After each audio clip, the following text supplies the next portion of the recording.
자, 지구 단위 계획 보도록 하겠습니다. 지구 단위 계획 보시면은 158페이지.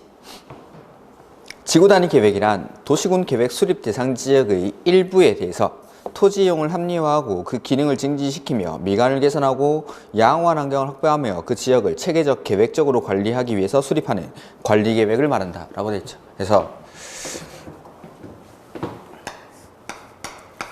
158페이지 지구 단위 계획입니다. 이 지구 단위 계획은 여기 지구 단위라는 단어랑 여기 계획이라는 단어, 이 두 단어가 결합이 되어 있는데, 이 계획은 자 지구 단위로 수립하는 관리 계획입니다. 지구 단위 계획은 지구 단위로 수립하는 관리 계획. 그래서 지구 단위로 수립하는 관리 계획으로서 여기 지구는 우리가 방금 배웠죠. 지구. 용도 지역, 지구, 구역 할 때 그 지구를 말합니다. 지구. 그러니까 자 지구 단위로 수립하는 관리 계획이니까 여기 지역, 지구, 구역 중에 지역이 가장 넓은 개념이라서 지역은 관할 토지 전부를 대상으로 지정을 하지만 지구나 구역은 관할 토지 일부를 대상으로 수립한다라고 했죠. 일부를 대상으로. 그래서 여기 지구도 마찬가지. 관할의 일부에 수립하는 관리 계획을 지구 단위 계획이라고 합니다. 관할이 뭐냐면 여기 있는 관할, 도시군 계획 수립 대상 지역이 관할. 이렇게 즉 특별시, 광역시, 시, 군의 일부를 단위로 수립하는 계획을 지구 단위 계획이라고 합니다. 다시 한번 보면 의회 지구 단위 계획이란 도시군 계획 수립 대상 지역의 일부, 도시군 계획 수립 대상 지역이니까 그게 저는 이제 관할이라고 표현한 관할. 도시군 계획을 특별시, 광역시, 시, 군 단위로 수립하니까 그게 이제 관할이죠. 그 관할의 일부를 대상으로 수립하는 계획을 지구 단위 계획이라고 부릅니다. 지구 단위 계획. 그래서 목적은 토지 이용을 합리화하고 기능을 증진시키며 미관을 개선하고 양호한 환경을 확보하며 그 지역을 체계적, 계획적으로 관리하기 위해서 수립하는 관할 토지 일부를 대상으로 수립하는 관리 계획으로서 목적은 첫 번째, 토지 이용을 합리화하고, 그 다음에 두 번째는 기능을 증진시키고, 세 번째는 미관을 개선하고, 네 번째는 양호한 환경을 확보하기 위해서 수립하는 계획을 지구 단위 계획이라고 부릅니다. 자, 이게 무슨 말인지 한번 보죠. 관할 토지니까 특별시, 광역시, 시, 군입니다. 여기가 뭐 서울시라고 한번 해보죠. 서울시인데 지구 단위 계획은 관할, 즉 특별시의 전부가 아니라 일부를 대상으로 수립하는 관리 계획. 즉 서울시 전부를 대상으로 지구 단위 계획구역을 지정하지는 않습니다. 서울시의 일부, 여기에다가 수립하는 계획이 지구 단위 계획. 목적은 토지 이용을 합리화하고 기능을 증진시키고 미관을 개선하고 양호한 환경을 확보하기 위해서. 즉 여기 보면은 첫 번째, 이 지역이 개발이 완료된 곳입니다. 두 번째는 개발이 이제 막 시작되는 곳. 이렇게 한번 나눠보죠. 자, 하나는 개발이 완료된 곳이고 하나는 이제 개발이 이제 막 시작하는 곳입니다. 토지 이용을 합리화하기 위해서 지구 단위 계획을 수립을 하니까 자, 합리화의 여지가 큰 곳은 이미 개발이 끝난 곳일까요? 아니면 이제 막 개발이 시작되는 곳일까요? 1번이랑 2번 중에 한번 볼까요?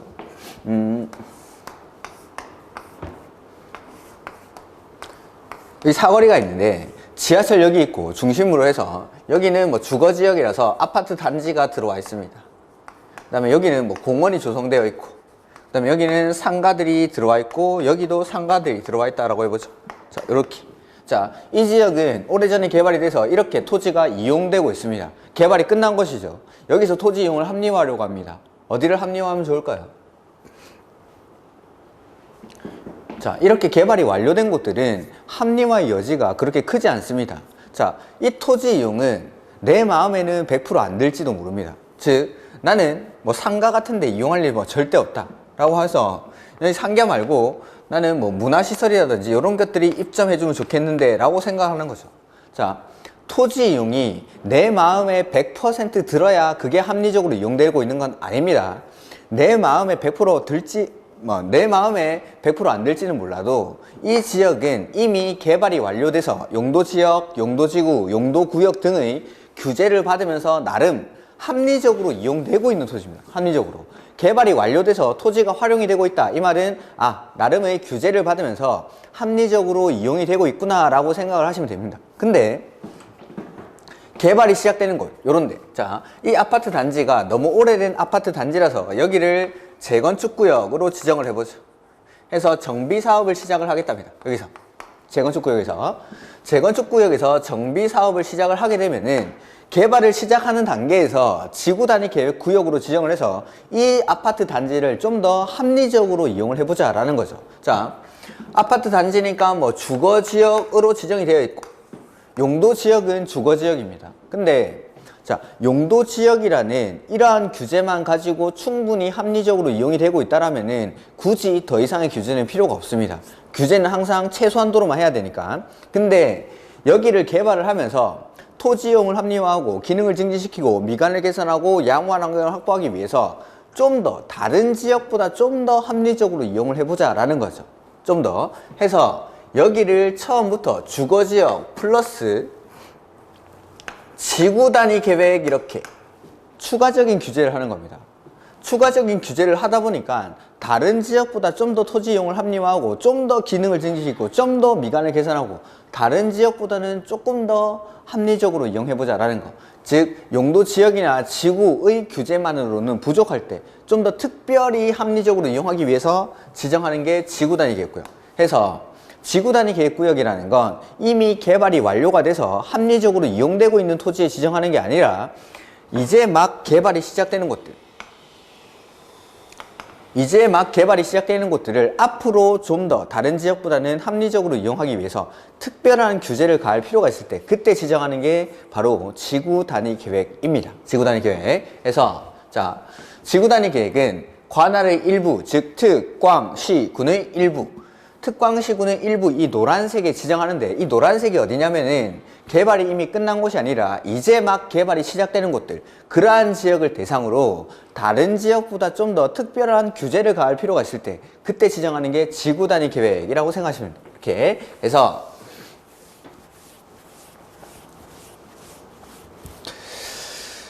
이번에 158페이지 이번에 지구단위 계획구역의 임의적 지정이라는 게 나오죠. 자, 지구단위 계획구역은 먼저 지정을 하고 여기에 맞는 계획을 수립합니다. 지정을 하고 나서 이렇게 지구단위 계획을 수립을 하게 됩니다. 여기 보시면은 지구단위 계획구역을 지정하고 그 다음에 지구단위 계획을 수립하고 이런 것들. 지구단위 계획구역을 지정하는 절차가 계획이고 그 계획이 관리계획이니까 지구단위 계획구역을 지정할 때는 관리계획, 입안, 결정, 고시라는 절차를 거치게 되고 그 다음에 지구단위 계획을 수립할 때도 마찬가지 그 절차가 계획이고 그 계획이 관리계획이니까 지구단위 계획을 수립할 때도 관리계획으로 합니다. 관리계획으로. 그래서 먼저 관할토지 일부에 대해서 관리계획을 수립해야 되는데 어디를 토지 이용을 합리화할지를 지정을 해야 돼요. 지정을. 그래서 거기 2번의 제목이 임의적 지정이라고 되어 있는데 지정을 할 때 원칙은 아까 자 우리 지구단위 계획은 개발이 이미 끝난 곳이 아니라 이제 막 개발이 시작되는 곳에 지정을 하는 겁니다. 해서 개발이 시작되는 곳들의 전부 또는 일부를 임의적이니까 원칙은 할 수 있다가 원칙, 할 수 있다. 이렇게. 원칙은 개발이 시작되는 곳의 전부 또는 일부를 지구단위 계획구역으로 지정할 수 있다. 해서 그 밑에 박스가 나오는데 그 박스들이 바로 한마디로 말하면 여기 개발이 시작되는 곳들입니다. 개발이 시작되는 곳들. 개발이 이미 완료된 곳이 아니라 이제 막 개발이 시작되는 곳들을 좀 더 토지 이용을 합리화하기 위해서 수립하는 게 지구 단위 계획. 해서 한번 하나 읽어보면은 1번에 이제 용도 지구라는 게 나오고, 이 용도 지구가 왜 나오는지를 한번 보면은, 자, 관할 토지 정부에 일단 1차적으로 지정되는 게 용도 지역. 용도 지역. 자, 주거 지역, 상업 지역 이런 것들을 지정을 했습니다.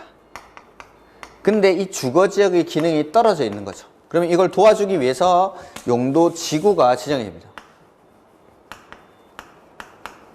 1번. 근데 이 용도지구 1번만 가지고 안 될 때는 용도지구 2번, 그 다음에 용도지구 3번. 자, 지역은 중복이 안 되지만 지구는 중복해서 지정을 할 수 있다라고 했죠. 그래서 지구는 2개고 3개고 이렇게 중복해서 지정이 되는 겁니다. 근데 지정을 하고 보니까 용도지구가 3개나 지정이 되어 있습니다. 자, 내가 이 땅에다가 건물을 건축하려고 하는데 첫 번째로 봐야 되는 건 주거지역에서 내가 지으려는 건물이 지을 수 있는지 없는지 그걸 확인해야 됩니다. 그게 첫 번째. 자, 주거지역에서 내가 지으려는 건물을 지을 수가 있다라고 돼 있는데 그걸로 끝나는 게 아니라 1번 용도지구에서 지을 수 있는 건물인지를 다시 확인해야 됩니다. 자, 그것도 통과했다. 그러면은 다시 2번 용도지구에서 내가 지으려는 건물이 지을 수 있는지 없는지를 판단을 해야 되고 3번 용도지구에서 지을 수 있는지 없는지를 판단을 해서 이 모든 요건을 통과해야 이 토지에 내가 지으려는 건물을 지을 수가 있게 되는 거죠. 근데 일반인들이 용도지역의 규제, 용도지역의 규제, 용도지구 1번, 용도지구 2번, 용도지구 3번의 규제를 다 확인한다는 건 거의 불가능에 가깝습니다.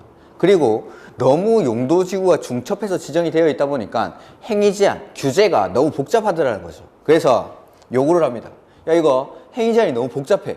우리 도저히 알아볼 수가 없으니까 좀 간단하게 만들어줘 라고 해서 기존의 용도지구, 이렇게 막 중복해서 2개, 3개씩 지정해 있던 용도지구를 폐지를 하고 하나로 바꿉니다. 뭘로 바꾸냐면 지구 단위 계획구역, 이걸로 바꿉니다. 지구 단위 계획구역. 자, 지구 단위 계획구역으로 바꾸고 나면은 이 지구 단위 계획구역에서는 규제를 지구 단위 계획으로 합니다. 지구 단위 계획으로. 그래서 지구 단위 계획구역이 지정이 되고 그 지구 단위 계획구역 안에서 내가 어떠한 건물을 지을 수 있는지 그걸 보려면 용도 지역이나 용도 지구의 규제를 보면 안 되고 요걸 봐야 돼요. 지구 단위 계획을. 그래서 지구 단위 계획구역이 지정이 되어 있고 그 안에서 내가 어떤 건물을 지을 수 있는지를 보려면 요 지구 단위 계획 하나만 보면 된다는 거죠. 여기도 마찬가지. 기존에는 용도 지구가 막 2개, 3개씩 지정이 돼 있어서 행위 제한이 너무 복잡했었는데 지구 단위 계획구역으로 지정을 하면 여기서는 건물 지을 수 있는지 없는지를 판단할 때는 지구 단위 계획 요거 하나만 확인을 해보면은 아, 이거 건물 지을 수 있구나, 건물 지을 수 없구나 이런 것들을 판단을 할 수 있게 됩니다. 그래서 기존에 복잡했던 행위 제한을 좀 간단하게 만들기 위해서 지구 단위 계획구역을 지정할 수가 있다라는 거. 그래서 1번에 나오는 용도지구라는 건 용도지구가 중복해서 지정할 수 있기 때문에 이걸 좀 더 간단하게 만들기 위해서 용도지구에다가 지구 단위 계획구역을 지정할 수 있다라고 생각하시면 되고 나머지 2번 이하에 나오는 것들은 여기 개발이 시작되는 곳입니다. 해서 하나하나 읽어보면 도시개발구역, 신도시 만드는 곳이죠. 정비구역, 재개발, 재건축하는 곳. 그 다음에 택지개발지구나 대지조성사업지구 이런 데도 아파트 짓는 곳. 그 다음에 산업단지와 준산업단지, 관광단지와 관광특구 이런 데. 그 다음에 8번에 보시면 개발제한구역, 도시자연보호구역, 시가와 조정구역 또는 공원에서 자, 개발제한구역, 시가와 조정구역, 도시자연보호구역, 공원 이런 곳은 개발이 안 되는 곳인데 여기서 그 뒤에 해제가 되는 구역이라고 되죠. 해제가 되는 구역. 개발이 안 되다가 이러한 지역들이 해제가 되니까 이제 개발이 시작될 겁니다. 이렇게 뒤에 녹지지역에서 자, 도시지역은 주거지역, 상업지역, 공업지역, 녹지지역으로 세분을 하는데 딱 들어도 가장 개발이 안 될 곳 같은 곳이 녹지지역이죠. 그렇게 녹지지역에서 개발이 될 것 같은 용도지역인 주거지역, 상업지역, 공업지역으로 변경이 되면은 이제 개발이 시작되는 겁니다. 이제 이렇게. 그래서 녹지지역에서 주거지역, 상업지역, 공업지역으로 변경되는 지역 요런 곳. 그 다음에 그 밑에 것들은 그냥 참고로만 보십시오. 참고로만. 이렇게 2번 이하에 있는 것들은 싹 다 개발이 시작되는 곳. 한마디로 말하면 개발이 시작되는 곳들. 그래서 우리가 밖에 나가보면 먼지가 펄펄 날리고 덤프트럭들 중장비들이 왔다 갔다 해가지고 막 이제 막 개발 붐이 일어나는 곳, 요런 데를 지구 단위 계획구역으로 지정을 해서 다른 지역보다 좀 더 토지 이용을 합리화하고 기능을 증진시키고 미관을 개선해서 양호한 환경을 확보해보자. 즉 한마디로 그냥 잘해보자. 지구 단위 계획을 통해서 특별히 규제를 가해서 다른 지역보다 좀 더 잘해보자. 다 기억하실 필요도 없고 그냥 토지 이용을 합리화하기 위해서 지정하는 게 바로 지구 단위 계획입니다. 그래서 원칙은 개발이 시작되는 곳에 전부 또는 일부를 지구 단위 계획구역으로 지정할 수 있다가 원칙인데, 거기 159페이지 3번에 보시면은 지구 단위 계획구역의 의무적 지정해서, 자, 원칙은 할 수 있지만 예외적으로 하여야 하는 곳이 있습니다. 하여야 한다니까 의무적 지정이라고 되어 있죠. 요거는 나중에 외워야 됩니다. 1번, 2번에 나와 있는 거. 그래서 크게 나눠보면 한 5가지 정도로 나뉘는데 요거는 1, 2월 때 가서 암기를 하도록 하겠습니다. 그래서 지금 우리가 기억해야 되는 건 지구 단위 계획은 관할의 일부에 대해서, 관할 일부, 특, 광, 시, 군의 일부에 대해서 수립하는 관리 계획으로서 목적은 토지 이용을 합리화하기 위해서, 즉 잘해보자 하면 잘해보자. 특별히 규제를 해서 먼저 어디를 합리화할지를 지정해 줍니다. 근데 합리화의 여지가 큰 곳은 이제 막 개발이 시작되는 곳입니다. 해서 개발이 시작되는 곳의 전부 또는 일부를 원칙은 지정할 수도 있고 안 할 수도 있고, 근데 예외적으로 꼭 해야 되는 곳들이 있다라는 거. 이렇게. 그 다음 160페이지 보시면 4번에 도시지역 외의 지역의 지구단위 계획구역의 지정이라는 게 나오는데, 도시지역 외의 지역, 그러니까 우리가 용도지역을 나눠보면은 크게 4가지로 구분했습니다. 도시지역, 관리지역, 농림지역, 자연환경 보전지역. 자, 도시지역 외의 지역, 한마디로 말하면 이제 비도시지역인데, 그 비도시지역은 어디죠? 어디? 도시지역, 관리지역, 농림지역, 자연환경 보전지역인데, 비도시지역은 도시지역 빼고 나머지 관리, 농림, 자연환경 보전지역. 비도시지역, 시골, 뭐 촌 이런 거 아닙니다. 시골, 촌 아니고 도시지역 빼고 나머지 관리, 농림, 자연환경 보전지역이 도시지역 외의 지역, 비도시지역 이렇게 부르는 거.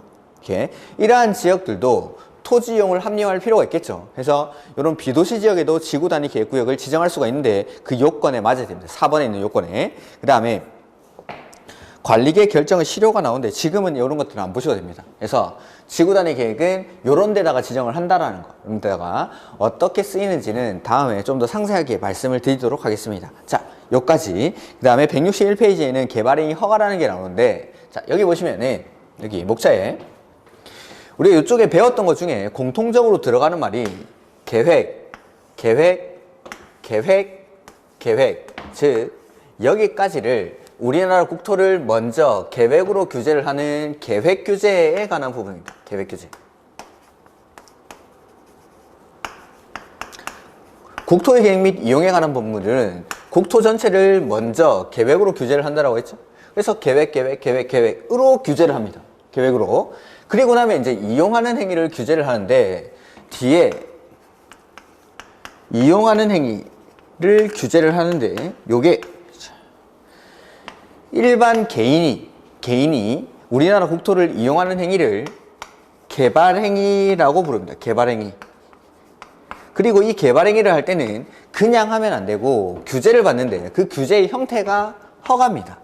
즉 일반 개인이 우리나라 국토를 이용하는 행위, 개발행위를 하려고 할 때에는 그냥 하면 안 되고 허가받고 해라. 이게 개발행위 허가. 그래서 이걸 묶어서 개발행위 허가라고 부릅니다. 단원의 제목이. 그래서 지금부터 나오는 내용은 이용규제에 관한 내용입니다. 하나 요 3번 안에인데 요거는 조금 이따 우리 책의 편제가 뒤쪽에 있으니까 거기서 좀 설명을 드리겠습니다. 그래서 자, 보면은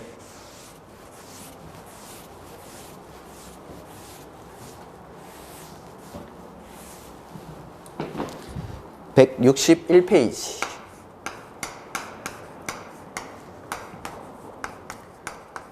개발 행위 허가라고 해서 좀 읽어보죠. 거기 161페이지 맨 위에 개발 행위 허가제란 도시군 계획 목적에 위반될 우려가 있는 개발 행위를 하려는 경우 계획의 적정성, 기반시설 확보 여부, 주변 환경과의 조화 등을 고려해서 허가 여부를 결정함으로써 난개발을 방지하기 위한 제도이다 라고 되어 있죠. 자, 이게 왜 필요한지는 제가 조금 이따가 설명드릴 거고, 그 밑에 161페이지 그림 밑에 2번 허가 대상 행위라는 게 나오죠. 개발 행위를 하려는 자는 특별시장, 광역시장, 시장 군수의 개발 행위 허가를 받아야 한다. 다만 도시군 계획 사업에 의한 행위는 그러하지 아니하다 해서 이렇게, 그 다음에 뭐 그 뒤에는 됐고, 그래서 그 밑에 박스에 보면은 허가받아야 되는 행위들이 나옵니다. 허가받아야 되는 행위들이. 그래서 이걸 좀 정리해 보면은 어떠한 행위를 할 때 허가를 받냐면, 첫 번째는 건축물의 건축, 두 번째는 공작물의 설치, 그 다음에 세 번째는 토지의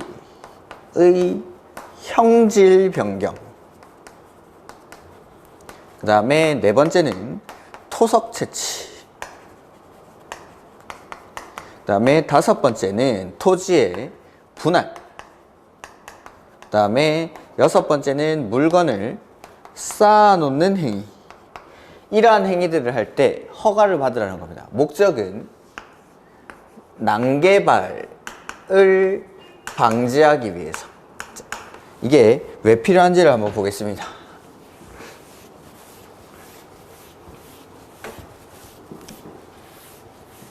자, 이렇게 도시가 있으면, 예전에는 이렇게 도시 중심부에 사람들이 모여 살았던 거죠. 근데 우리나라 국민들이 소득이 급격하게 증가하는 시기가 있습니다. 80년대를 지나치면서 급격하게 산업화가 이루어지면서 국민 소득이 엄청나게 비약적으로 향상을 하게 되죠. 이렇게 증가합니다. 그러면은 이 도시 지역에 사는, 자, 예전에는 시골에 살던 사람들이 일자리를 찾아서 도시 지역으로 몰려들게 되고, 이러면서 도시의 규모가 커 나갑니다. 그러다가 소득이 증가했을 때, 우리가 직장 생활하고 일정 기간 동안 돈이 모이고 나면은 처음으로 구입하는, 좀 큰 돈을 들여서 구입하는 재화가 하나 있죠? 어떤 거죠? 차를. 집보다 그 전에 차를 먼저 구입하게 돼요. 자, 도시 지역에 있는 A, B, C라는 직장인이 있는데, 자, 차량이 보급이 되면서 이 통근거리가 늘어나는 거죠. 그러면서 이제 도시의 규모가 점점 성장을 해 나가는 겁니다.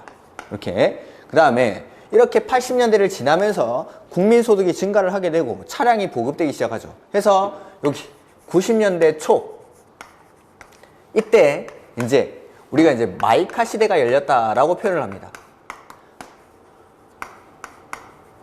집집마다 차가 한 대씩 보급되기 시작합니다. 그러면은 예전에 차량이 보급되기 이전에는 우리 주말에 집 근처에 있는 식당이라든지 이런 데서 외식을 하고 그리 멀지 않은 거리로 주말 놀러를 가서 주말을 보내게 되는데, A라는 사람이 직장 생활을 하다가 소득이 증가하고 돈이 모이니까 차량을 구입을 합니다. 자, 이 A라는 직장인은 주말이 되면 이제 뭐 할까요?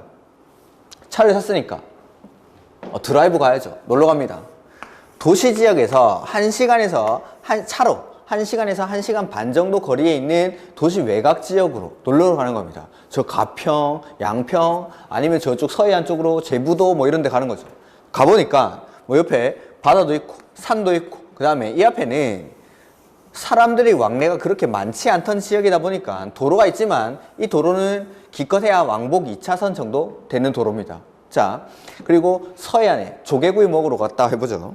자, A라는 사람이 주말에 돼서 차를 구입하고 주말에 돼서 가족들을 모아가지고 가족들을 데리고 서해안으로 이제 조개구이 먹으러 갔습니다. 이렇게 하니까 산도 있고, 그 다음에 바다도 있고, 그 다음에 이 앞에는 횟집이나 조개구이집 이런 게 있는 거죠. 횟집이라고 해보죠. 이런 데서 주말을 보내고 이제 월요일 날 A라는 직장인은 출근을 했습니다. 이제 주말을 이런 데서 보내고 온 A라는 직장인은 월요일 날 출근을 해서 뭘 해야 될까요? B랑 C에게 자랑을 해. 야, 내가 주말에 제부도에 갔는데 서울이랑은 산에 나뭇잎 색깔부터가 다르다. 막 단풍이 어찌나 이쁜지. 그 다음에 바닷가에 막 낮에 햇빛이 비치는데 그렇게 이쁠 수가 없다. 그리고 그 바닷가 앞에 횟집이 있는데 회도 맛있고 조개구이가 막 입에서 살살 녹는다 라고 막 자랑하는 거죠. 그러면 궁금해진 B와 C는 이제 뭐 할까요? 자기들도 가면 자기들도 차가 있으니까 해서 자 예전에는 사람이 왕래가 많지 않던 이런 도시 외곽 지역에 A라는 사람, B라는 사람, C라는 사람 차량을 구입한 사람들이 몰려들기 시작한 몰려들기. 그러면서 이 횟집이 대박이 나는 거죠. 대박이. 그러면은 이 대박난 횟집을 보고 그 주변에 있는 사람들은 가만히 있는 게 아니겠죠? 차립니다. 나도 해야지. 나도 해야지. 하고 횟집들이 우후죽순 들었습니다. 그러니까 여기는 이제 원조 이런 걸 붙이는 거죠. 원조. 그 다음에 야 바닷가에 와서 회만 먹어? 우리는 고깃집 찾아. 고깃집. 이런 음식점들, 뭐 카페들 이런 것들이 들어서고 주말에 차를 가지고 와가지고 뭐 당일치기로 왔다 갔다 하는 사람들도 있겠지만은 주말에 여기서 보내고 가는 사람들도 있겠죠. 그런 사람들을 위한 숙박시설들이 요런데 막 들어서는 겁니다. 요렇게. 자, 이런 것들이 들어설 때 보면은 자, 우리가 여기 개발행위 허가 대상을 보면 일단 우리가 건물 지을 때는 허가 받아야 됩니다. 그 건물 지을 때 받는 허가를 건축허가라고 부르죠. 건축허가. 근데 건축허가뿐만 아니라 건물을 건축할 때는 허가를 하나 더 받습니다. 보니까 개발행위 허가를 봐요. 개발행위 허가를. 즉 우리가 건물을 건축할 때는 건축허가도 받고 개발행위 허가도 받아야 됩니다. 근데 이 두 가지의 차이점이 뭐냐면 건축허가라는 건 딱 이 건물을 봅니다. 설계도대로 이 건물을 지었을 때 이 건물이 튼튼한지 안 튼튼한지 그걸 보는 게 건축허가. 근데 개발행위 허가라는 건 이 건물 중심으로 주변의 환경을 고려합니다. 이 건물이 들어왔을 때 기반시설이 부족해지지 않는지 내지는 주변의 환경이나 경관을 해치지 않는지 그런 것들을 보는 게 개발행위 허가. 다만 여기 국계법은 2003년도에 시행이 되는데 그 이전에는 국토를 2분화해서 관리합니다. 도시지역은 도시계획법에서, 비도시지역은 국토이용관리법에서 규제를 하는데 그 국토이용관리법에는 개발행위 허가라는 제도가 존재하지 않습니다.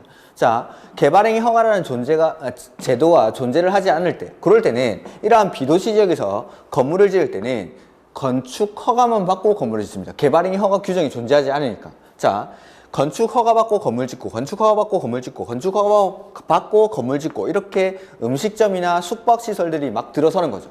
그러다 보니까 건축 허가는 주변의 기반시설이나 환경, 경관 등을 전혀 고려하지 않습니다. 그래서 예전에 사람의 왕래가 그렇게 많지 않을 때는 2차선 도로만 가지고도 충분했었는데 주말이 되니까 이 앞에 있는 도로에 교통체증이 막 심각해지는 거죠. 막 차가 움직이질 않습니다. 저녁 시간 되면. 그 다음에 주변의 환경이나 경관 등을 전혀 고려하지 않습니다. 이런 음식점들, 숙박시설, 높은 고층 건물들이 들어설 때 뒤에 있는 산의 경관이라든지 앞에 있는 바다 경관을 다 가려버리는 겁니다.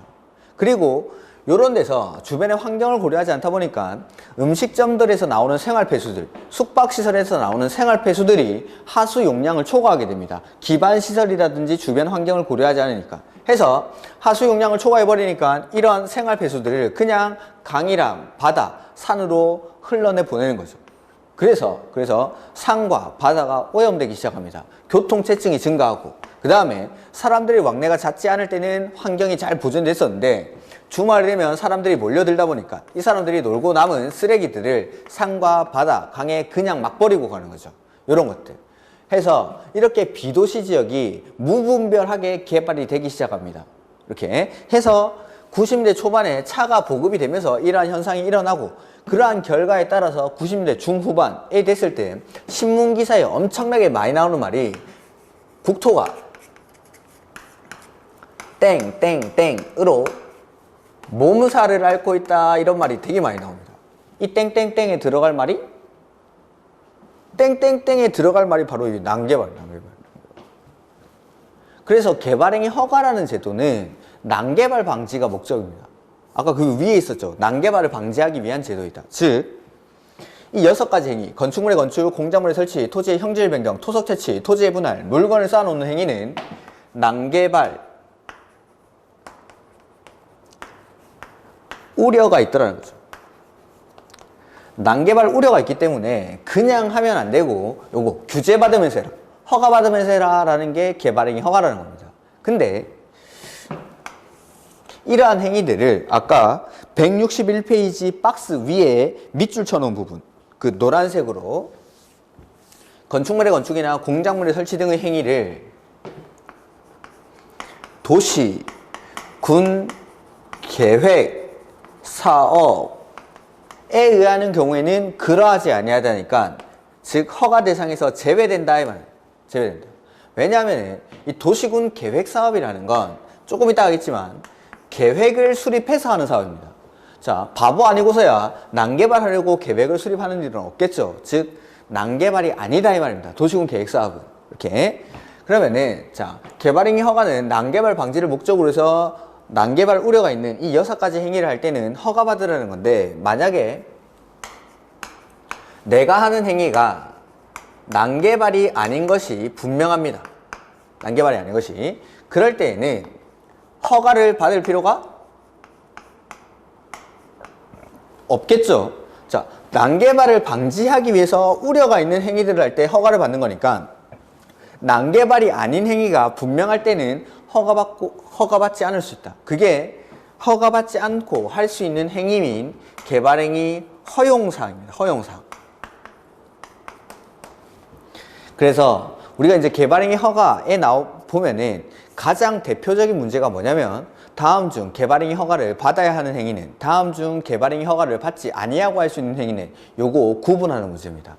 다음 중 개발행위 허가를 받아야 하는 행위는, 다음 중 개발행위 허가를 받지 아니하고 할 수 있는 행위는 요거 해서 뭐 이러이러한 행위를 할 때는 개발행위 허가를 받아야 한다. 이러한 행위는 개발행위 허가를 받지 아니하고 할 수 있다. 이런 식으로 문제가 출제가 됩니다. 그럴 때 문제를 바꾸시면 됩니다.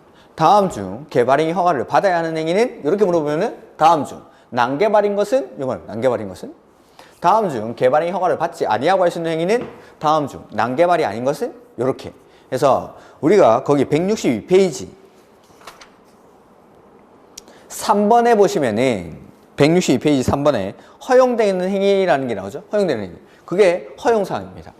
그래서 대표적으로 재해복구나 재난수습을 위한 응급조치, 이런 것들은 허가받지 않고 할 수가 있습니다. 이렇게. 요거 말고도 되게 많으니까 그런 것들은 제가 기본서 가서 한번 설명을 드리도록 하겠습니다. 이렇게. 그래서 대표적인 게 허가받아야 되는 행위랑 허가 안 받고 할 수 있는 행위, 요거 구분하는 문제가 처음으로 나옵니다. 그래서 허가받아야 되는 행위 6가지 행위가 어떤 것들인지 하나하나 좀 보도록 하겠습니다. 161페이지, 여기 161페이지 다시 넘어오셔서 하나하나 보죠. 162페이지.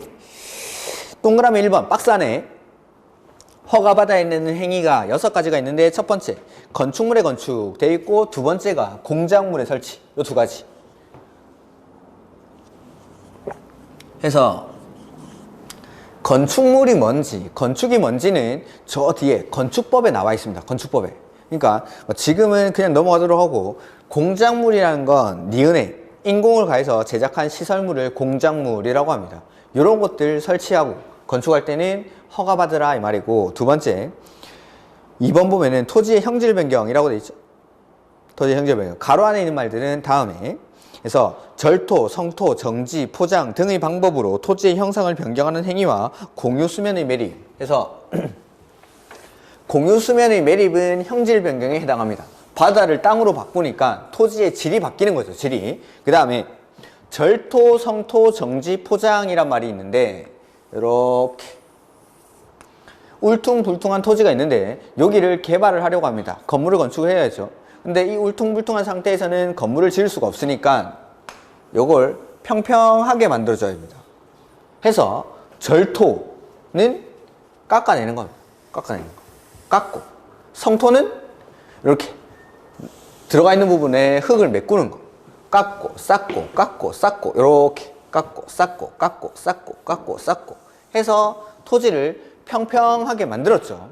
토지를 평평하게 만들고 나면 여기에 바로 건물을 지을 수는 없죠. 이제 막 흙을 깎아내고 흙을 메꿔놓고 하다 보면은 집안이 연약합니다. 그래서 절토는 깎는 거, 성토는 쌓는 거, 그 다음에 정지라는 거는 이 집안이 연약하니까 이걸 다져줘야 됩니다.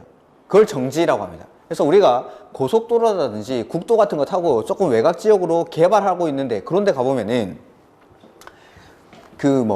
아스팔트 깔 때도 이런 장비들이 들어오는데 그거보다 더 큰 겁니다. 쇳덩어리 된 이만한 바퀴가 달려있는 중장비가 며칠을 왔다 갔다 하는 데가 있습니다. 그게 땅을 다지는 작업을 하는 겁니다. 그게 정지 작업이에요. 정지 작업. 이게 정지. 다지는 작업. 정지.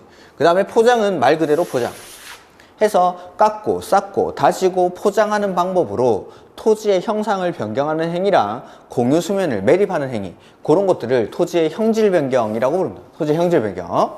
그 다음에 토석 채취는 말 그대로 흙, 모래, 자갈, 바위 등 토석을 채취하는 행위를 토석 채취라고 부릅니다. 토석 채취.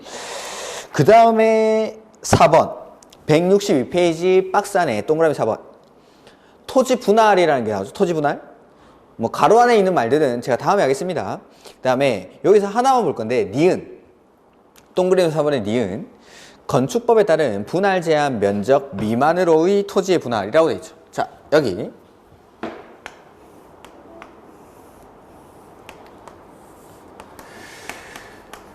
100제곱미터의 토지가 있는데 이 100제곱미터의 토지를 50제곱미터, 50제곱미터 이렇게 분할을 합니다. 요거 동그라미 1번.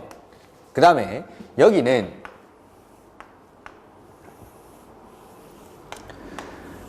1000제곱미터의 토지가 있다라고 해보죠.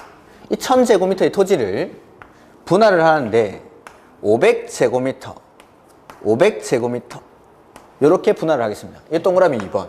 자, 개발행위 허가를 받아야 되는 이유는 난개발을 방지하기 위해서, 난개발 방지가 그 목적이라고 했죠. 그러면은 허가받아야 되는 토지의 분할, 즉 난개발인 것은 1번이 난개발일까요? 아니면 2번이 난개발일까요? 여러분이 생각하시기엔 이렇게 100제곱미터의 토지를 50제곱미터, 50제곱미터 상대적으로 작게 분할하는 게 난개발이다. 2번은 1000제곱미터의 토지를 500, 500 상대적으로 좀 크게 분할하는 게 난개발이다. 1번, 2번 중에 난개발은 1번. 토지를 잘게 쪼개버리면은 토지의 효용 가치, 활용 가치가 많이 떨어집니다. 자, 이 토지를 막 잘게 쪼개보죠. 그러면 여기는 조그마한 건물들이 막 들어서겠죠. 그러다 보면은 이 토지의 활용 가치가 많이 떨어지는 겁니다. 해서 토지를 일정 규모보다 작게 분할하는 걸 일정 규모보다 작게 분할을 할 때는 그냥 하면 안 되고 허가받고 해라 이 말인데, 해서 여기 분할 앞에는 생략된 말이 토지를 작게 분할하는 거, 그거 할 때 허가받으라 이 말이에요. 작게 분할할 때. 이렇게 작게 쓰는 거 아닙니다. 거기 써져 있죠. 니은에 동그라미 4번에 니은. 건축법에 따른 분할 제한 면적 이상이 아니라 미만 작게 분할할 때 허가를 받는다는 거. 그 다음에 5번에 물건을 쌓아놓는 행위 해서 녹지, 관리, 자연환경 보전지역 안에서 건축물의 울타리 안에 위치하지 아니한, 울타리 안에 위치하지 아니한이니까 울타리 안입니까? 밖입니까? 안에 위치하지 아니한, 즉 밖에, 즉 내 소유권이 미치는 영역 바깥에다가 물건을 1개월 이상 쌓아놓는 행위를 할 때는 허가받고 해라 이 말이죠. 이렇게. 그 다음에 뭐 허용되는 행위 이런 것도 됐고, 그래서 개발행위 허가사항에는 이런 것도 있다. 이런 것들 할 때는 난개발을 유발할 수 있기 때문에 그냥 하면 안 되고 허가받고 해라 이 말이고, 요거 난개발이 아닌 것들은 허가를 안 받아도 된다. 그게 허가 없이 할 수 있는 행위인 허용사항이 됩니다. 그 다음에 4번에 개발행위 허가 절차, 어떠한 절차를 거쳐서 요 6가지 행위를 하는지 이런 것들은 제가 1, 2월 달에 하도록 하겠습니다. 그 다음에 우리가 봐야 되는 게 거기 165페이지 좀 보시죠. 165페이지.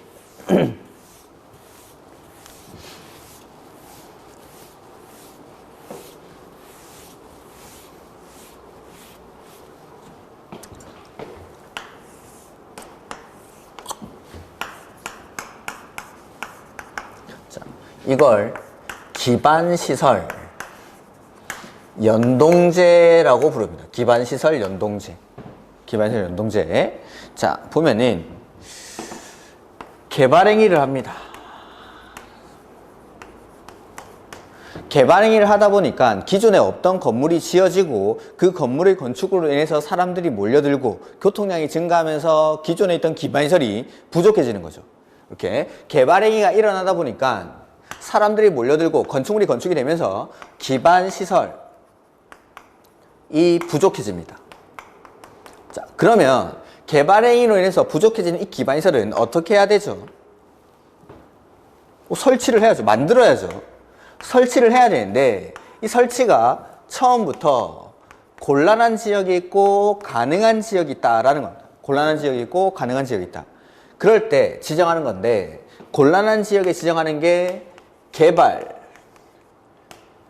밀도, 관리, 구역이고 가능한 데 지정하는 게 기반, 시설, 부담, 구역입니다. 자, 일단 오늘은 요 용어들만 기억하겠습니다. 개발행위론에서 기반시설이 부족해지고 그 부족해진 기반시설 설치가 필요하지만 설치가 처음부터 곤란한 지역이 있고 가능한 지역이 있다. 그때 곤란한 지역에 지정하는 게 개발, 밀도, 관리구역, 가능한 지역에 지정하는 게 기반, 시설, 부담, 구역. 이렇게 무슨 말인지 한번 보면은 개발행위론에서 부족해진 기반시설의 설치가 필요한데 그 설치가 곤란한 지역에 지정하는 개발, 밀도, 관리구역 의의를 보면 165페이지 맨 밑에 개발로 인해서 기반시설이 부족할 것으로 예상이 되나 기반시설의 설치가 곤란한 지역을 대상으로 건폐율이나 용적률을 강화하여 적용하기 위해서 지정하는 구역을 말한다 라고 되어 있죠. 자, 여기는 어떤 지역이냐면 이미 개발의 밀도가 엄청나게 높은 지역입니다. 그러니까 좁은 도로 양옆으로 건물들이 빽빽하게 들어서 있는 곳이죠. 그런 데서 또 개발행위가 일어나면은 기반시설이 부족해졌는데 그 기반시설을 부족해진 기반시설을 설치하려고 하지만 양쪽 옆에는 이미 개발이 빽빽하게 되어 있어서 더 이상 도로를 확장한다든지 추가적인 기반시설 설치가 곤란한 지역입니다. 그러면은 이 높은 개발의 밀도를 관리를 해야겠죠. 자, 관리하려면은 개발 밀도가 높은 지역이니까 이 높은 개발 밀도를 관리하려면 개발 행위를 권장해야 될까요? 개발 행위를 억제해야 될까요? 억제해야겠죠. 개발 행위가 일어나지 않도록 막아야 됩니다. 그러려면은 규제, 행위 제한을 즉 규제를 강화해야 될까요? 완화해야 될까요? 규제를 강화해야 개발 행위가 일어나지 않겠죠. 자, 개발 밀도가 엄청나게 높은 지역이니까 그 높은 개발 밀도를 관리하기 위해서 개발 행위를 억제합니다.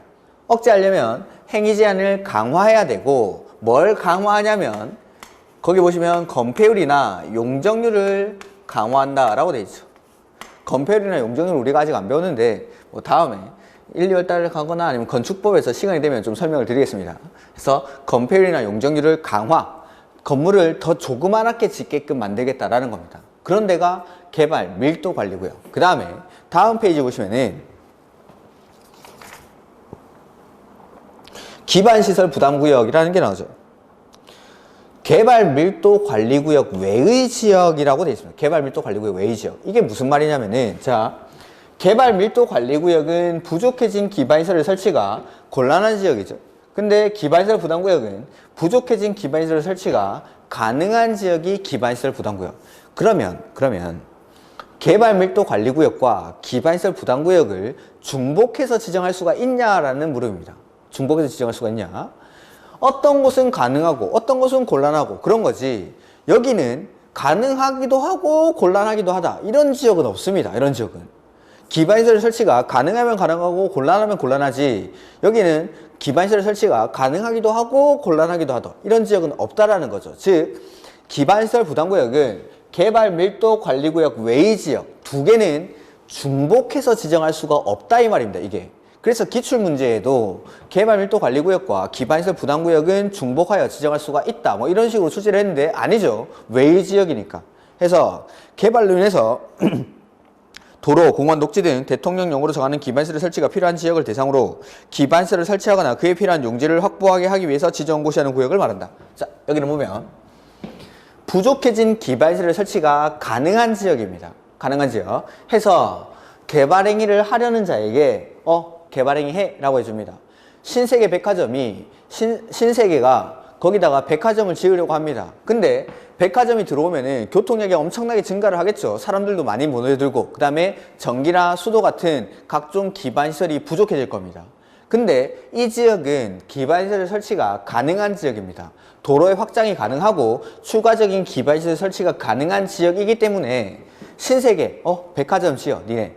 백화점 지어. 대신에 네가 하는 개발행위, 네가 백화점을 지음으로 인해서 기반 시설이 부족해졌으니까 네가 이 부족해진 기반 시설을 부담을 해. 요런 데다가 기반 시설 부담 구역입니다. 이렇게 해서 여기는 완전 규제하는 방법이 다른 거죠. 개발행위를 하게 해줍니다. 기반시설 부담구역은. 왜냐하면 도로의 확장 내지는 추가적인 기반시설 설치가 가능한 지역이니까. 해서 신세계, 백화점 지역. 대신에 니네가 백화점 짓는 것 때문에 부족해진 거니까 니네가 기반시설을 부담을 해라고 하는 겁니다. 그래서 비용을 부과합니다. 신세계에다가. 이렇게. 그런 곳이 기반시설 부담구역. 해서 정리를 해보면 요걸 이제 기반시설이랑 개발행위를 연동시킨다라고 해서 기반시설 연동제라고 부르는데 개발행위로 인해서 기반시설이 부족해지고 그 부족해진 기반시설 설치가 필요한데 설치가 곤란한 곳에 지정하는 게 개발 밀도 관리구역. 여기는 개발의 밀도가 엄청나게 높은 곳이기 때문에 높은 개발 밀도를 관리하기 위해서 개발행위를 억제합니다. 못하게끔. 그러기 위해서 행위 제한을 강화한다라는 거. 그 다음에 부족해진 기반시설 설치가 가능한 지역에 지정하는 게 기반시설 부담구역. 개발행위는 하되 너 때문에 이 지역의 기반시설이 부족해졌으니까 네가 그 부족해진 기반시설을 부담을 해라, 즉 돈 내라고 하는 게 기반시설 부담구역입니다. 이렇게 용어만 좀 기억을 하십시오. 용어만. 이렇게. 그 다음에 보시면은 도시군 계획 시설 부지에 대한 매수 청구라는 게 나오죠. 자, 이거는 우리가 앞에서 했던 요 기반 시설에서 같이 나오는 건데 용어 정의를 몇 가지 하고 제가 좀 설명을 드리도록 하겠습니다. 좀 쉬었다가 하도록 하죠.